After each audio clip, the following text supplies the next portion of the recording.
Hi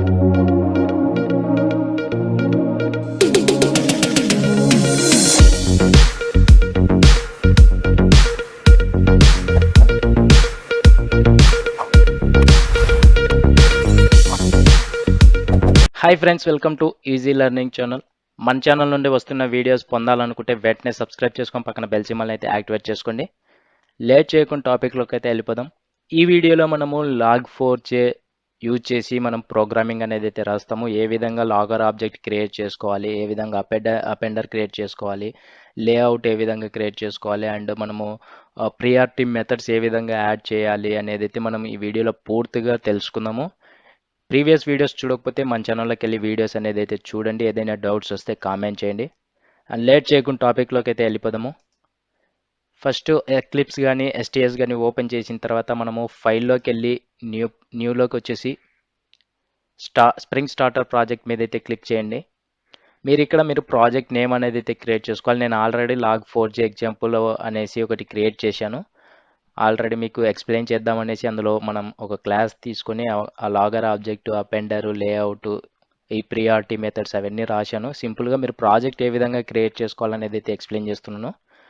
ఇలా మీరు project name create చేసుకున్న తర్వాత మీ వర్షన్ అనేది చేంజ్ చేసుకోవాలంటే చేంజ్ చేసుకోవచ్చు, లేదా అలాగ పెట్టేసి నెక్స్ట్ మీద అయితే క్లిక్ చేయండి. మళ్ళీ తర్వాత మనము ఇక్కడ ఎటువంటి డిపెండెన్సీస్ అనేది అయితే యాడ్ చేయట్లేదు. సింపుల్గా నెక్స్ట్ మీద అయితే క్లిక్ చేసి ఫినిష్ మీద అయితే క్లిక్ చేయండి. ఫినిష్ మీద క్లిక్ చేసిన తర్వాత మనకు log4j అనే ఎగ్జాంపుల్ అనేది అయితే ఈ స్ట్రక్చర్ అంటే మన ప్రాజెక్ట్ స్ట్రక్చర్ అనేది అయితే క్రియేట్ అవుతుంది. స్ప్రింగ్ బూట్ అప్లికేషన్ది. తర్వాత చేయాల్సిన విషయం ఏంటంటే మీరు ఒక డిపెండెన్సీ అనేది అయితే యాడ్ చేయాలి. మనం log4j యూజ్ చేయాలనుకుంటున్నాం కాబట్టి సింపుల్గా మీరు క్రోమ్ అనేది అయితే ఓపెన్ చేసి ఇక్కడ maven రిపాజిటరీ ఎంటర్ చేయండి. maven రిపాజిటరీ ఎంటర్ చేసిన తర్వాత మీరు ఇక్కడ ఫస్ట్ వెబ్సైట్ అనేది అయితే క్లిక్ చేయండి. మీకు ఏ డిపెండెన్సీ కావాలన్నా ఇలా maven రిపాజిటరీలోకి వచ్చేసి మీరు ఇక్కడ సెర్చ్ బార్లో log4j కావాలి కాబట్టి మనకు log4j ఎంటర్ చేయండి. తర్వాత మనకు అపాచీ log4j కావాలి కాబట్టి సింపుల్గా సెకండ్ దాని మీదకి వచ్చేసి అపాచీ log4j అనేది క్లిక్ చేసి ఇక్కడ 1.2.7 ఉంది కదా, మీరు వర్షన్ ఏదైనా సెలెక్ట్ చేసుకోవచ్చు. నేను ఫస్ట్ వర్షన్ అనేది అయితే సెలెక్ట్ చేసుకుంటున్నాను, 1.2.17. తర్వాత కిందికి వస్తే మనకు ఇక్కడ maven ప్రాజెక్ట్ కాబట్టి సింపుల్గా mavenలో ఉండేది కాపీ చేసుకుంటాము. ఒకవేళ మీరు గ్రాడిల్ అయితే గ్రాడిల్ సెలెక్ట్ చేసుకోవచ్చు. ఈ విధంగా మనం maven కాబట్టి maven కాపీ చేసుకున్నాము. మళ్ళీ బ్యాక్ మన ప్రాజెక్ట్కి అయితే వచ్చేసేయండి. ప్రాజెక్ట్కి వచ్చేసి pom.xmlలోకి వచ్చే ఓపెన్ చేయండి. ఈ pom.xmlలో మనము ఆ డిపెండెన్సీ అనేది అయితే యాడ్ చేయాలి. సింపుల్గా మనం ఒక ప్రాజెక్ట్ క్రియేట్ చేసుకున్న తర్వాత maven రిపాజిటరీలోకి వెళ్ళి log4j అనే డిపెండెన్సీ తీసుకొని మనము pom.xmlలో పేస్ట్ చేసి maven రిపాజిటరీ నుండి log4j డిపెండెన్సీ యాడ్ చేసుకున్నాము. ఇక్కడ pom.xmlలో యాడ్ చేసేసిన తర్వాత సేవ్ చేసి మన ప్రాజెక్ట్ మీద రైట్ క్లిక్ ఇచ్చేసి maven ఆప్షన్ మీదకి వచ్చేసి అప్డేట్ ప్రాజెక్ట్ అని ఉంది కదా, అప్డేట్ ప్రాజెక్ట్ మీద క్లిక్ చేసి మీరు ఏ ప్రాజెక్ట్ అప్డేట్ చేయాలనుకుంటున్నారో అది సెలెక్ట్ చేసుకోండి. నేను log4j ఎగ్జాంపుల్ కాబట్టి అది సెలెక్ట్ చేసి ఓకే మీద అయితే క్లిక్ చేశాను. మనకు అప్డేట్ అయిపోతుంది. ఇక్కడ చూసుకోవచ్చు మీరు రైట్ సైడ్ డౌన్లో అప్డేటింగ్ maven ప్రాజెక్ట్ అనేసి అయితే వస్తుంది. ఇప్పుడు మనకు pom.xmlలో log4j అనేది డిపెండెన్సీ యాడ్ అయిపోయింది. ఒక ఫస్ట్ స్టెప్ అనేది అయితే కంప్లీట్ చేసాము. మనము సింపుల్గా ప్రాజెక్ట్ క్రియేట్ చేసుకున్నాము, డిపెండెన్సీ యాడ్ చేసుకున్నాము. తర్వాత మనం ఎస్ఆర్సి మెయిన్ జావాలోకి అయితే వచ్చేసేయండి. మనకు స్ప్రింగ్ బూట్ అప్లికేషన్ కాబట్టి ఆటోమేటిక్గా మనకు com.example.demo అనేసి ఒక స్ప్రింగ్ బూట్ మెయిన్ అప్లికేషన్ అనేది అయితే క్రియేట్ అయిపోయి ఉంటుంది. స్ప్రింగ్ బూట్ అప్లికేషన్ అనేది మనకు ఇది మన spring boot application project create చేసినప్పుడు మనకు ఆటోమేటిక్గా ఇది వస్తుంది. అండ్ అదేవిధంగా మనము ఎస్ఆర్సి మెయిన్ జావా మీద రైట్ క్లిక్ ఇచ్చేసి ఒక క్లాస్ అనేది అయితే క్రియేట్ చేసుకోండి. క్లాస్ మీద అయితే క్లిక్ చేసి మీరు ఇక్కడ ప్రాజెక్ట్ నేమ్ అనేది అయితే ఇవ్వండి. ఏదో ఒక మీ ప్రాజెక్ట్ ప్యాకేజ్ నేమ్ అనేది అయితే ఇచ్చుకోండి. నేను ఆల్రెడీ com.log4j.test అని ప్యాకేజ్ నేమ్ అయితే ఇచ్చేసి అందులో టెస్ట్ లాగ్ అనేసి ఒక క్లాస్ అనేది అయితే క్రియేట్ చేశాను. మీరు కూడా ఇక్కడ ప్యాకేజ్ నేమ్ ఇచ్చేసి క్లాస్ నేమ్ ఇచ్చేసి ఫినిష్ మీద అయితే క్లిక్ చేసేయండి. మీకు ఈ విధంగా ఒక ప్యాకేజ్లో ఒక క్లాస్ అనేది అయితే క్రియేట్ అయిపోతుంది. నేను ఇక్కడ చూసుకోవచ్చు మీరు పబ్లిక్ క్లాస్ టెస్ట్ లాగ్ అనే క్లాస్ క్రియేట్ చేశాను. తర్వాత మనం కాన్సెప్ట్గా నేర్చుకునేటప్పుడు లాగర్ ఆబ్జెక్ట్ ఎక్కడ క్రియేట్ చేసుకోవాలి అన్నప్పుడు తెలుసుకున్నాము. ఏ క్లాస్కు రిక్వైర్డో ఆ క్లాస్లో ఆబ్జెక్ట్ అనేది అయితే లాగర్ ఆబ్జెక్ట్ అనేది క్రియేట్ చేసుకోవాలనేది ఎక్స్ప్లెయిన్ చేశాను. మనకు సింపుల్గా ఎంటిటీస్ క్లాసెస్ మోడల్ క్లాసెస్లో మనకు ఎటువంటి లాజిక్స్ అలాంటివి ఉండవు కాబట్టి మనకు లాగర్ ఆబ్జెక్ట్ అనేది అయితే అవసరం లేదు. సింపుల్గా మనకు వేరియబుల్స్ కన్స్ట్రక్టర్స్ గెటర్స్ సెటర్స్ ఉంటాయి కాబట్టి అందులో మనకు లాగర్ ఆబ్జెక్ట్ అనేది అయితే అవసరం లేదు. అండ్ కంట్రోలర్స్కి రిపోజిటరీకి సర్వీస్ లేయర్కి ఇందులో మనకు లాగర్ ఆబ్జెక్ట్ అనేది అయితే అవసరం. ఎందుకంటే కొన్ని ఎక్సెప్షన్స్ రావచ్చు కాబట్టి మనకు అందులో లాజిక్స్ ఉంటాయి కాబట్టి అక్కడ మనము ఏ క్లాస్కి అవసరమో ఆ క్లాస్లో లాగర్ ఆబ్జెక్ట్ అనేది అయితే క్రియేట్ చేసుకోవాలి. నేను ఇక్కడ మీకు మనం నేర్చుకుంటున్నాం కాబట్టి సింపుల్గా ఒక క్లాస్ అనేది అయితే క్రియేట్ చేశాను టెస్ట్ లాగ్ అని. తర్వాత మనకు ఈ క్లాస్లో లాగర్ ఆబ్జెక్ట్ రిక్వైర్డ్ కాబట్టి సింపుల్గా మనము private static log equal to logger dot get logger method use చేసి ఆ క్లాస్ని మనము ఇక్కడ యాడ్ చేస్తాము టెస్ట్ లాగ్ డాట్ క్లాస్ అనేసి. ఇప్పుడు మనము ఒక లాగర్ ఆబ్జెక్ట్ అనేది అయితే క్రియేట్ చేసాము. ఈ క్లాస్కి లాగర్ ఆబ్జెక్ట్ రిక్వైర్డ్ కాబట్టి సింపుల్గా మనము private static logger variable name వచ్చేసి లాగ్ తర్వాత లాగర్ డాట్ గెట్ లాగర్ మెథడ్తో కాల్ చేస్తున్నాం. టెస్ట్ లాగ్ డాట్ క్లాస్ అనేది అయితే యాడ్ చేసాము. తర్వాత మన main method public static void main method throws exception అనేది అయితే యాడ్ చేసుకున్నాము ముందే. ఆ తర్వాత మనము ఒక లేఅవుట్ అనేది అయితే క్రియేట్ చేసుకోవాలి. నేను ఇక్కడ కామెంట్స్ కూడా ఇచ్చాను. క్రియేట్ లేఅవుట్ అనేది అయితే యాడ్ చేసుకున్నాము. ఒక లేఅవుట్ ఆబ్జెక్ట్ క్రియేట్ చేసుకోవాలి కాబట్టి సింపుల్గా layout variable name layout equal to new simple layout. మనకు ఏ ఫార్మాట్లో డేటా అంటే లాగ్స్ అనేది అయితే ప్రింట్ అవ్వాలని అనుకుంటున్నామో ఆ ఫార్మాట్స్ అనేది అయితే లేఅవుట్ యూజ్ చేసి చేసుకుంటాము అని చెప్పాను కదా. ఇక్కడ నేను ఫస్ట్ మీకు చూపించడానికి సింపుల్ లేఅవుట్ అనేది అయితే యాడ్ చేసుకున్నాను. తర్వాత మనం HTML లేఅవుట్ కూడా చూద్దాము. అండ్ నెక్స్ట్ వీడియోస్లో XML లేఅవుట్ ప్యాటర్న్ లేఅవుట్ అనేది అయితే చూద్దాము. ఇప్పుడు సింపుల్గా మనకు సింపుల్ లేఅవుట్ ఫార్మాట్లో మనకు మన డేటా లాగ్స్ అనేది అయితే కావాలి కాబట్టి ఈ సింపుల్ లేఅవుట్ అనేది అయితే యాడ్ చేసుకున్నాను. తర్వాత అపెండర్ ఆబ్జెక్ట్ అనేది అయితే క్రియేట్ చేసుకోవాలి. మనకు ఏ అపెండర్లో ఫైల్ అపెండరా కన్సోల్ అపెండరా JDBC అపెండరా ఏ అపెండర్లో మనం స్టోర్ చేయాలనుకుంటున్నాము మన లాగ్స్ అనేది అయితే తెలుసుకున్నట్లయితే సింపుల్గా అపెండర్ యాప్ ఈక్వల్ టు ఈ యాప్ అనేది వేరియబుల్ నేమ్ అనుకోండి.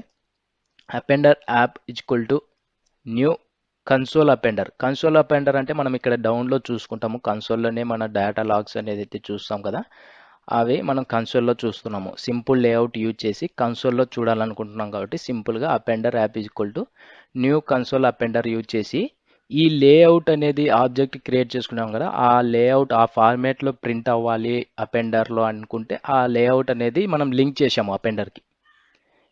ఇక్కడ లాగర్ ఆబ్జెక్ట్ క్రియేట్ చేసుకున్నాము, లేఅవుట్ క్రియేట్ చేసుకున్నాము. సింపుల్ లేఅవుట్లో ఆ ఫార్మాట్లో రావాలనేసి ఆ లేఅవుట్ని అపెండర్కి లింక్ చేసాము. క్రియేట్ అపెండర్ ప్లస్ లింక్ లేఅవుట్ అంటే మనం క్రియేట్ చేసుకున్న లేఅవుట్ని అపెండర్కి యాడ్ చేసాము. తర్వాత లాగర్ ఆబ్జెక్ట్ క్రియేట్ చేసుకున్నాం కదా, ఆ లాగర్ ఆబ్జెక్ట్లో లాగ్ అనేది వేరియబుల్ నేమ్తో log dot add appender app మనకు లాగర్ ఆబ్జెక్ట్లో ఈ లాగ్ డాట్ యాడ్ అపెండర్ అనే మెథడ్ యూజ్ చేసి ఈ లాగర్లో మనం ఈ అపెండర్లో ఉన్న లాగ్స్ని చూడాలనుకుంటున్నాం కాబట్టి లాగ్స్ దీనికి లింక్ అపెండర్ విత్ లాగర్ ఈ అపెండర్ వచ్చేసి మళ్ళీ లాగర్కి యాడ్ చేసాం లింక్ చేసాము. ఇప్పుడు log dot info method debug warn error fatal కదా, ఇవి మనకు ప్రియారిటీ మెథడ్స్ అనేసి ప్రీవియస్ వీడియోస్లో తెలుసుకున్నాము. ఇంకా ఎవరైనా చూడకపోతే చూసి నేర్చుకోండి. లాగ్ డాట్ ఇన్ఫోలో ఉన్న method this is info, this is debug, this is warn, this is error, this is fatal అనేసి మనము ఈ మెథడ్స్లో మనం డేటా అనేది అయితే రాసుకున్నాం కదా. సింపుల్గా మనం నేర్చుకుంటున్నాం కాబట్టి సింపుల్గా ఒక ఎగ్జాంపుల్గా చెప్తున్నాను. ఈ అర్థం అయితే మనం రియల్ టైంలో కూడా రాసుకోవచ్చు ఈ లాగర్ ఆబ్జెక్ట్ అపెండర్ లేఅవుట్ అనేసి. ఈ లాగ్ డాట్ ఇన్ఫో మెథడ్లో ఏదైతే డేటా ఉందో this is info, this is debug, this is warn అనే ఏదైతే డేటా ఉందో ఆ డేటా మనకి ఎలా రావాలి, సింపుల్ లేఅవుట్ యూజ్ చేస్తున్నాం కాబట్టి ఒక సింపుల్ లేఅవుట్ ఫార్మాట్లో మనకు ఈ డేటా అంతా మనకు కన్సోల్లో ప్రింట్ అవుతుంది. ఫస్ట్ లాగర్ ఆబ్జెక్ట్ క్రియేట్ చేసుకున్నాము రిక్వైర్డ్ క్లాస్లో. తర్వాత ఏ అపెండర్లో స్టోర్ అవ్వాలి మన లాగ్స్ అనేది అయితే క్రియేట్ చేసుకొని దానికన్నా ముందు లేఅవుట్ ఏ ఫార్మేట్లో కావాలనేది అయితే ముందు క్రియేట్ చేసుకున్నామో ఆ ఫార్మేట్ని అపెండర్కి లింక్ చేసాము. ఆ అపెండర్ని మళ్ళీ లాగ్కి యాడ్ చేసాము. ఆ లాగ్కి యాడ్ చేస్తే ఆ లాగర్ మెథడ్స్ ఉన్నాయి కదా, ఇన్ఫో డీబగ్, ఈ ప్రియారిటీ మెథడ్స్లో ఏదైతే డేటా ఉందో అది మనకు సింపుల్ లేఅవుట్లో కన్సోల్లో ప్రింట్ అవుతుంది. ఎందుకు? కన్సోల్ అపెండర్ యూజ్ చేస్తున్నాం కాబట్టి. ఈ విధంగా మనము యాడ్ చేసుకున్న తర్వాత మీరు సేవ్ చేయండి. సేవ్ చేసిన తర్వాత మన ప్రాజెక్ట్ మీద రైట్ క్లిక్ ఇచ్చి రన్ యాజ్ మీద అయితే క్లిక్ చేసి, స్ప్రింగ్ బూట్ అప్లికేషన్ కాబట్టి సింపుల్గా స్ప్రింగ్ బూట్ యాప్ మీద క్లిక్ చేయండి. తర్వాత మీరు టెస్ట్ లాగ్లో ఒక క్లాస్ టెస్ట్ లాగ్ కాబట్టి టెస్ట్ లాగ్ మీద అయితే క్లిక్ చేసి ఓకే మీద అయితే క్లిక్ చేయండి. మీరు ఇక్కడ సింపుల్గా టర్మినల్లో కన్సోల్లో చూసుకోవచ్చు. Info, this is info, debug, this is debug, this is warn, this is error, this is fatal. ఈ ప్రియారిటీ మెథడ్స్ మనం ఎప్పుడైతే స్ప్రింగ్ బూట్ అప్లికేషన్ క్రియేట్ చేశామో రన్ చేసి ఉంటాం కదా అప్లికేషన్ని, అప్పుడు మీరు చూస్తూ ఉంటారు ఇన్ఫో, డీబగ్, వార్న్ అలాగా. ఇలాగా మనము ఇన్ఫో మెథడ్కి వచ్చేసి దిస్ ఈజ్ ఇన్ఫో మెథడ్ అనేసి ప్రింట్ అవ్వడం, మనకి ఇది ఒక సింపుల్ లేఅవుట్లో ఫార్మేట్లో మనకు అపెండర్లో స్టోర్ అయింది. కన్సోల్ అపెండర్ అంటే ఇది ఒక కన్సోల్ అపెండర్ కాబట్టి ఈ కన్సోల్ అపెండర్ తీసుకున్నాం కాబట్టి కన్సోల్ అపెండర్లో మనకి ఈ విధంగా స్టోర్ అయింది. మీరు ఒకవేళ లేఅవుట్ సింపుల్ లేఅవుట్ కాకుండా HTML లేఅవుట్ అనేది క్రియేట్ చేసుకున్నాము. ఫస్ట్ లాగర్ ఆబ్జెక్ట్ క్రియేట్ చేసుకున్నాము. Log equal to logger dot get logger అనే మెథడ్తో. తర్వాత layout equal to new HTML layout. ఇందాక సింపుల్ లేఅవుట్ అనేది అయితే యాడ్ చేసుకున్నాము. ఇప్పుడు layout equal to new HTML layout use చేసాము. తర్వాత appender app is equal to new console appender. ఈ కన్సోల్ అపెండర్లోనే HTML లేఅవుట్ ఫార్మాట్ కూడా లింక్ చేసాము. ఆ తర్వాత లాగర్కి లింక్ చేసాము. ఇప్పుడు మనము సేవ్ చేసి రన్ చేద్దాము. సింపుల్గా ఇక్కడ మీరు మనకు ప్రాజెక్ట్ మీదకి వెళ్ళి రన్ యాజ్ మీదకి వెళ్ళకుండా డైరెక్ట్గా మనకి ఇక్కడ ఆప్షన్ ఉంది రన్ అనేసి, దీని మీద అయితే క్లిక్ చేయండి. ఇక్కడ చూసుకోవచ్చు మీకు ఇక్కడ HTML ఫార్మాట్లో వచ్చింది. ఫస్ట్ టైం ఎలాగ వచ్చింది? Simple layout. మనము ఈ మెథడ్స్ ఏ దాంట్లో వచ్చిందో ఈ మెథడ్స్లో ఏ డేటా అయితే ఇచ్చామో ఆ డేటా సింపుల్ లేఅవుట్లో వచ్చింది మనకు. ఇప్పుడు HTML లేఅవుట్ యూజ్ చేసినాం కాబట్టి HTML ఫార్మాట్లో doc type HTML, public HTML, header, body, styles ఇవన్నీ మనకు HTML లేఅవుట్ అంటే ఆ ఫార్మాట్ యూజ్ చేసాం కాబట్టి సింపుల్గా HTML లేఅవుట్ వచ్చింది. దీన్ని మీరు ఇంకా ఎలా చూడాలనుకుంటున్నారంటే సింపుల్గా ఈ కన్సోల్లో వచ్చిన డేటా అంతా కాపీ చేసుకోండి. సింపుల్గా బ్యాక్ వచ్చేసి మనము నోట్ ప్యాడ్లోకి అయితే వెళ్ళిపోదాము. నోట్ ప్యాడ్ అనేది అయితే ఓపెన్ చేయండి. నోట్ ప్యాడ్ ఓపెన్ చేసిన తర్వాత మీరు కాపీ చేసుకునేది మొత్తం ఇక్కడ పేస్ట్ చేయండి. పేస్ట్ చేసి ఫైల్లోకి అయితే వచ్చేసి సేవ్ యాజ్ మీద అయితే క్లిక్ చేయండి. సేవ్ యాజ్ మీద క్లిక్ చేస్తే మీరు ఎక్కడ సేవ్ చేసుకోవాలనుకుంటున్నారనుకుంటే సింపుల్గా ఇక్కడ మీరు డెస్క్టాప్ మీద సేవ్ చేయాలనుకుంటే సింపుల్గా ఒక నేమ్తో XYZ అనే నేమ్తో .html. మనము HTML లేఅవుట్ యూజ్ చేసుకున్నాం కాబట్టి HTML ఫార్మాట్లో రావాలి కాబట్టి .html అనే ఎక్స్టెన్షన్ యాడ్ చేసుకున్నాము. సింపుల్గా సేవ్ మీద అయితే క్లిక్ చేయండి. మనకు మన డెస్క్టాప్ మీద ఒక ఫైల్ XYZ.html అనే ఫైల్ అనేది అయితే వచ్చింది. దీన్ని ఓపెన్ చేస్తే టైము, ఎంత టైం తీసుకునేది, థ్రెడ్ వచ్చేసి మెయిన్, లెవెల్స్ వచ్చేసి మనకు ఇక్కడ చూసుకోవచ్చు priority methods, info, debug, warn, error, fatal. Category వచ్చేసి com.log4j.test అనే ప్యాకేజ్లో టెస్ట్ లాగ్ అనే క్లాస్లో మెసేజ్ మనకు log messages, this is info, this is debug, this is warn, this is error, this is fatal. ఈ విధంగా మనం లాగ్స్ అనేది అయితే చూస్తూ ఉంటాము. అండ్ నెక్స్ట్ వీడియోస్లో మనము XML layout, pattern layout, file అపెండర్లో ఎలా యాడ్ చేయాలి అనేది మనం నెక్స్ట్ వీడియోస్లో పూర్తిగా తెలుసుకుందాము. వీడియో అనేది అయితే మిస్ అవ్వకుండా ఉండాలంటే వెంటనే సబ్స్క్రైబ్ చేసుకోండి ఫ్రెండ్స్. మీకు ఇంకా దీంట్లో ఏదైనా డౌట్స్ ఉంటే వెంటనే కామెంట్ చేయండి, లేదా డిస్క్రిప్షన్లో గ్రూప్ లింక్స్ ఉన్నాయి, జాయిన్ అయ్యి మెసేజ్ అయితే చేయండి, వెంటనే రిప్లై అయితే ఇస్తాను. అండ్ మన ఛానల్ని ఫస్ట్ టైం చూస్తుంటే కింద కనపడే సబ్స్క్రైబ్ బటన్ క్లిక్ చేసి పక్కన బెల్ సింబల్ని అయితే యాక్టివేట్ చేసుకోండి. నేను చేసిన వీడియోస్ అప్లోడ్ చేసిన వెంటనే మీ మొబైల్కి నోటిఫికేషన్ ద్వారా పొందుతారు. వీడియోస్ అనేది అయితే మిస్ అవ్వకుండా చూసి నేర్చుకుంటారు అనేసి అయితే చెప్తున్నాను ఫ్రెండ్స్.